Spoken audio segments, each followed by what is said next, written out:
میرے عزیزو، اللہ رب العزت نے فرمایا بندے کہ ایک لفظ موت، خالی ایک لفظ کا میں آپ کے سامنے تشریح بیان کر کے یہاں سے رخصت ہو جاؤں گا۔ اب ہم پوچھیں لفظ موت جو ہے، موت کسے کہتے ہیں؟ تو اللہ کے حبیب فرماتے ہیں موت اس چیز کو کہتے ہیں کہ بیوی سے شوہر کو الگ کر دے، بھائی سے بھائی کو الگ کر دے، ماں سے بیٹے کو الگ کر دے، بیٹے سے ماں کو الگ کر دے، باپ سے بیٹے کو الگ کر دے، بیٹے سے باپ کو الگ کر دے، رشتہ داروں سے انسان کو الگ کر دے، دنیا سے الگ کر دے، آخرت کی طرف لے جائے، اس چیز کو موت کہتے ہیں۔ اور وہ سب نے چکنا ہے، وہ سب پہ آئے گی۔ حضرت اقدس نبی معظم سرور انبیاء محبوب کبریا صلی اللہ علیہ وسلم ارشاد فرماتے ہیں ایک شخص ہے جس کی روح قبض ہونے والی ہے، جان نہیں نکل رہی ہے، جسم سے جان نہیں نکل رہی ہے۔ آپ فرماتے ہیں وہ یہودی کا بیٹا ہے، اس کی موت کا سبب یہ بنا کہ وہ آقا سے عشق کرتا تھا، میرے نبی سے محبت کرتا تھا۔ فرماتے ہیں گھر والوں نے کہا جا جا کے مدینہ کی گلیوں میں نبی گزرتے ہوں گے، حضور کو گالیاں دے۔ وہ جب گھر سے نکلا، جا کے سرکار دو عالم صلی اللہ علیہ وسلم پہ پہلی نظر پڑی، جیسا ہی پہلی نظر سے حضور کو دیکھا، فرماتے ہیں حضور کا دیوانہ بن گیا۔ بولو سبحان اللہ۔ کچھ عرصہ گزرتا رہا، گھر واپس آ گیا۔ جب گھر آیا عشق میں بیمار ہو گیا، روح پرواز ہونے لگ گئی، جان نکلنے لگ گئی۔ آپ فرماتے ہیں جب اس کی روح قبض ہو رہی تھی تو اس کے باپ نے اسے پوچھا بیٹا اگر آخری خواہش ہو کوئی تو مجھے بتا دے، آخری اگر تجھے کوئی چیز کی خواہش ہو تو مجھے بتا دے، میں یہ چیز تیری خواہش آخری پوری کروں گا۔ تو کہنے لگا اگر واقعتاً میری خواہش آپ پوری کریں گے تو آپ کو ایک کام کرنا پڑے گا کہ جو نبی مسلمانوں کا نبی بن کر آیا ہے، جو محمد خود کو نبی کہتا ہے، اس کا ایک بار دیدار کروا دوں مجھے، ایک بار دیدار۔ فرماتے ہیں یہ شخص چلا گیا میرے نبی کی بارگاہ میں، لوگ بیٹھے ہیں حضور کی خدمت میں، یہودی جا پہنچا، صحابہ نے کہا یہودی آیا ہے۔ بیچ میں چند صحابہ بولے اگر اچھے ارادے سے آیا ہے تو آنے دو، اگر برے سے آئے تو اس کا سر قلم کر دیں۔ آپ فرماتے ہیں میرے نبی پاک صلی اللہ علیہ وسلم نے صحابہ سے کہا صحابہ بیٹھو، آنے دو اس شخص کو۔ جب یہ شخص آیا دونوں ہاتھ باندھے ہیں، گردن جھکی ہے، عرض کرنے لگا یا رسول اللہ صلی اللہ علیہ وسلم میرا بیٹا ہے جس کی روح پرواز ہونے والی ہے، مرنے والا ہے، انتقال کرنے والا ہے، آخری خواہش ہے آپ کا دیدار چاہیے، یا رسول اللہ ایک بار میرے ساتھ چلے جائیں۔ صحابہ کہنے لگے یارا تو اپنے بیٹے کو ہمارے حضور کے پاس لے آتا۔ تو حضور نے فرمایا نہیں نہیں، وہ بیمار ہے، اس کے پاس ہم خود جائیں گے۔ میرے سرکار گھر سے اٹھے، میرے سرکار گھر سے اٹھے، اب اس شخص کی طرف گئے۔ میرے نبی پاک صلی اللہ علیہ وسلم جب اس شخص کے پاس گئے، تکیے کی طرف حضور کھڑے ہو گئے۔ تو باپ نے کہا بیٹا دیکھ جس کی چاہت تیرے دل میں تھی وہ تیرے سامنے کھڑا ہے، آنکھیں کھول اور دیدار کر لے۔ یہاں تک حدیث کے الفاظ ہیں کہ جسم سے روح نکل چکی تھی، جیسے ہی آواز سنی اس کے جسم میں روح واپس آ گئی، اور آنکھ کھولی تو سرکار سے عرض کیا یا رسول اللہ اب مجھے کلمہ پڑھا دیجئے، میں مسلمان ہو جاؤں گا۔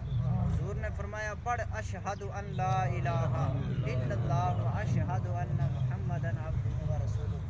فرماتے ہیں اس نوجوان نے جیسے ہی کلمہ پڑھا اس کی روح نکل گئی، پرواز ہو گئی، بندہ ختم ہو گیا۔ اب جو اس لڑکے کا باپ تھا یہودی تھا، کہا یا رسول اللہ اب یہ مسلمان ہو گیا، اسے لے جائیے اپنے قبرستان میں دفن کر لیجئے گا۔ فرماتے ہیں حضور نے اس کو خود کاندھا دیا، فرمایا صحابہ اٹھاؤ یہ میرا یار ہے، اس کو اٹھاؤ، اس کو کاندھوں پہ لے کے چلو، یہ میرا یار ہے۔ آپ توجہ رکھیں، فرماتے ہیں اٹھاؤ اس کو، یہ میرا یار ہے۔ فرماتے ہیں جب مدینے کی گلیوں سے لے کے گزر رہے تھے، حضور اس نوجوان کی نماز جنازہ میں آ جائے اس کے گناہ بخش دیے جائیں۔ فرماتے ہیں یہ جو شخص تھا نوجوان، ایک ہی نظر سے دیکھا تھا حضور کو اور صحابی کہلایا، صحابی کہلایا۔ فرماتے ہیں اس شخص کو حضور نے اپنے ہاتھوں سے کفن دیا، اپنے ہاتھوں سے غسل کیا، پھر جنازہ خود پڑھایا، پھر خود قبر میں داخل کر دیا۔ حضور سے محبت ہو ایک بار خالی ایک بار سچے بصدق دل سے چند کلمہ پڑھ لے تو آقا فرماتے ہیں اگر کسی نے جنتی دیکھنا ہے یا جنتی کا جنازہ دیکھنا ہے تو اس نوجوان کو دیکھنا۔ حضور نے کئی صحابہ کو، عشرہ مبشرہ میں سے کئی صحابہ کو فرمایا کہ یہ جنتی ہے، نام لے کے فرمایا فلاں شخص جنتی ہے، فلاں شخص جنتی ہے، لیکن کسی نے خیال تخیل نہیں کیا ہوگا، کوئی سوچ میں بھی نہیں آتا ہے کہ ایک نظر سے ایک بار حضور کے سامنے کلمہ پڑھنے سے پھر روح پرواز ہو جائے تو حضور فرمائے جنتی دیکھنا ہے تو دیکھ لو۔ ایک اور روایت ہے، ایک نوجوان ہے، موت جو ہے یہ اب بھائی کی موت ہو یا بیٹے کی ہو، کسی کی بھی ہو، رشتہ دار کی ہو، موت ایسا زخم دیتی ہے کہ دل میں سوراخ بن جاتے ہیں۔ فرماتے ہیں ایک شخص تھا جو اپنی والدہ سے بڑا پیار کرتا تھا، بڑی محبتیں تھیں۔ فرماتے ہیں والدہ کو کہنے لگا اماں جی اب میں نے نکاح کر لیا ہے، اب میں شادی شدہ ہوں، میں باہر بیرونی ملک کمانے کے لیے جاؤں گا، چند ڈالر کما کے لاؤں گا، مکان بنائیں گے، یہی ہمارا جائیداد بنائیں گے، ہر چیز کا شوق ہے۔ فرماتے ہیں یہ نوجوان چلا گیا باہر چلا گیا، اس نے مکان بھی بنایا، پیسہ بھی آیا، جائیداد بھی آئی، والدہ اس کو فون کرتے رہی، والدہ خطوط بھیجتی رہی، آج ہم فون کرتے ہیں تب خط بھیجا کرتے تھے۔ فرماتے ہیں والدہ خط بھیجتی رہی بیٹا اب بہت ہو گیا ہے، ایک بار آ جا اور تو میرا چہرہ دیکھ لے میں تیرا چہرہ دیکھ لوں۔ بیٹا کہتا اماں جی 2 سال اور کما لوں نا پھر آ جاؤں گا واپس، 1 سال اور رک جاؤں نا پھر آ جاؤں گا واپس، 6 ماہ اور رک جاؤں نا پھر آ جاؤں گا واپس، یہی خیالات ہیں۔ فرمایا کہ یہ خیالات اس کے من میں چل رہے تھے، اتنے میں وہ والدہ اس کی انتقال کر گئی۔ اب وہ زمانہ ہوتا تھا، آج انٹرنیٹ کا دور ہے، 1 منٹ میں پتہ چلتا ہے، وہ زمانہ ہوتا تھا ایک خط بھیجا تو 2 مہینے کے بعد پہنچتا تھا۔ اب جب اس کی والدہ کا انتقال ہوا تو اس کو خط لکھ کے بھیجا گیا، کچھ عرصے بعد اس کے پاس خط گیا تو اس نے پڑھا تو فرماتے ہیں دل پھوٹ کے رویا، آنکھوں سے آنسو نکلنے لگے، گھر کی دہلیز پہ پہنچا، گھر کے دروازے پہ پہنچا، دستک دی، گھر میں کوئی نہیں۔ فرماتے ہیں یہ دروازے پہ بیٹھا، سوچا کہ میں آتا تھا دستک دیتا نہیں تھا، میری ماں دروازہ کھول لیتی تھی، میں انتظار کر لوں والدہ آ جائے گی۔ فرماتے ہیں یہ بہت ٹائم تقریباً 3 گھنٹے دروازے کے اوپر کھڑا رہا، پڑوس سے آواز آئی بیٹا جس کا انتظار تو کر رہا ہے اب وہ دنیا میں نہیں رہی، وہ چلی گئی، اب وہ دنیا میں نہیں رہی، وہ رخصت ہو گئی ہے، دنیا چھوڑ کے چلی گئی ہے۔ فرماتے ہیں یہ بیٹا پھوٹ پھوٹ کے رونے لگا، آنکھوں سے آنسو نکلنے لگے، داڑھی تر ہو گئی، داڑھی گیلی ہو گئی۔ فرماتے ہیں کہ اس کے سر پہ جو پڑوس سے آواز دینے والی اماں تھی اس نے سر پہ ہاتھ رکھا، بیٹا گھبرا مت میں تیری ماں ہوں۔ بیٹا کہنے لگا اماں مجھے کسی چیز کا دکھ نہیں ہے، کسی چیز کی ناراضگی نہیں ہے، بس میرے دل میں ایک ملال جب تک زندہ ہوں باقی رہ گیا ہے کہ اماں مجھے کہتی تھی بیٹا آ کے ایک بار شکل بتا دے، میں تیری شکل دیکھ کے دنیا سے چلی جاؤں، ایک بار تو اپنا مکھڑا دکھا دے، ایک بار تو اپنا چہرہ دکھا دے، میں تیرا چہرہ دیکھ کے دنیا سے چلی جاؤں گی، دنیا کو چھوڑ دوں گی، دنیا کو الوداع کہہ دوں گی۔ تو اماں مجھے افسوس ہے کہ میں اپنی ماں کی ایک بات بھی نہیں سنی، میں اپنی ماں کا ایک لفظ بھی میرے کان میں نہیں گونجا، میں نے ایک بار بھی خیال نہیں کیا کہ کاش میں چلا جاؤں اور ماں کو دیکھ لوں۔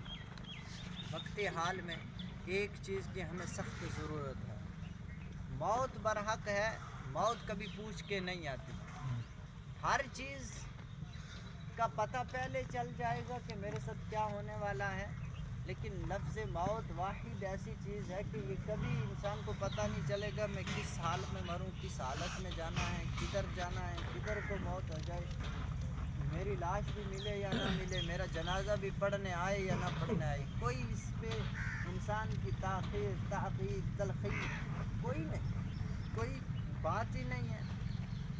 وقتی طور میں اللہ نے فرمایا مال کا حساب بعد میں ہوگا، توجہ رکھیں، بڑی قیمتی بات آپ لوگوں سے کہہ کے جا رہا ہوں۔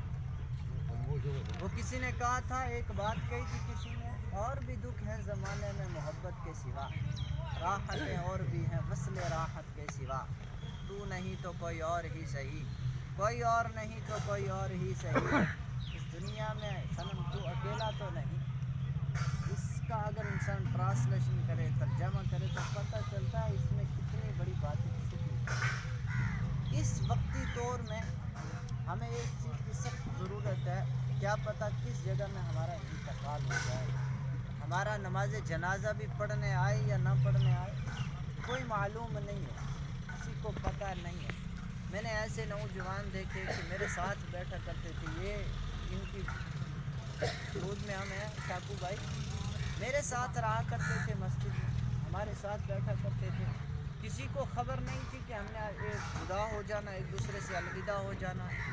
چند دن کی بات ہے، میں ادھر چلا گیا، واپس آتی ہے کال کے جناب دنیا سے چلے گیا۔ موت ہے، موت برحق ہے، ایک چیز کی ضرورت ہے، قبر میں ہم سے سوال یہ نہیں ہوگا کہ آپ بتاؤ آپ نے بھینسوں کا دودھ نکالا تھا یا نہیں، قبر میں یہ سوال نہیں ہوگا۔ یہ بات بڑی قیمتی بتا کے جا رہا ہوں، توجہ رکھیں۔ قبر میں یہ سوال نہیں ہوگا کیا آپ نے گاڑی لی تھی یا نہیں لی، قبر میں یہ سوال نہیں ہوگا کیا آپ نے گھر بنایا تھا یا نہیں بنایا تھا، قبر میں یہ سوال نہیں ہوگا کیا آپ فلاں شخص کی تعزیت میں پہنچے تھے یا نہیں پہنچے تھے، نہیں ہوگا قبر میں سوال ہے۔ فلاں چیز کام کیا تھا یا نہیں ہوگا۔ اولم پرشتم نماز است فارسی کے الفاظ ہیں، کہا اگر قبر میں سب سے پہلے کسی چیز کی پوچھ ہوگی، سب سے پہلے کسی چیز کا ذکر ہوگا تو وہ ہوگا نماز۔ قبر میں سب سے پہلے پوچھا جائے گا بندے بتا تو نے نماز پڑھی تھی یا نہیں پڑھی تھی، بتا تو نے اپنی فیملی کو، اپنے گھر والوں کو نماز پڑھنے کا حکم دیا تھا یا نہیں دیا تھا، کیا تو نے اپنے گھر والوں کو، اپنی بیوی کو، اپنے بچوں کو کہا تھا تو نماز پڑھ یا نہ پڑھ۔ میرے عزیزو، قبر کی تہ رات کو لائٹ بند کر کے انسان سوچے اکیلا کمرے میں بیٹھ کے، تو قبر کی تہ یاد آتی ہے، قبر کے منظر یاد آتے ہیں، قبر کی وہ باتیں یاد آتی ہیں جو منکر نکیر نے پوچھی ہیں۔ جب قبر میں سوال کیا جائے گا بتا تو نماز پڑھتا تھا یا نہیں پڑھتا تھا، وہاں یہ نہیں پوچھیں گے بتا تو کلمہ پڑھتا تھا یا نہیں پڑھتا تھا۔ کلمہ پڑھنا، مسلمان ہونا الگ بات ہے، مسلمان کی فرائضگی ادا کرنا مسلمان ہونا یہ ہے۔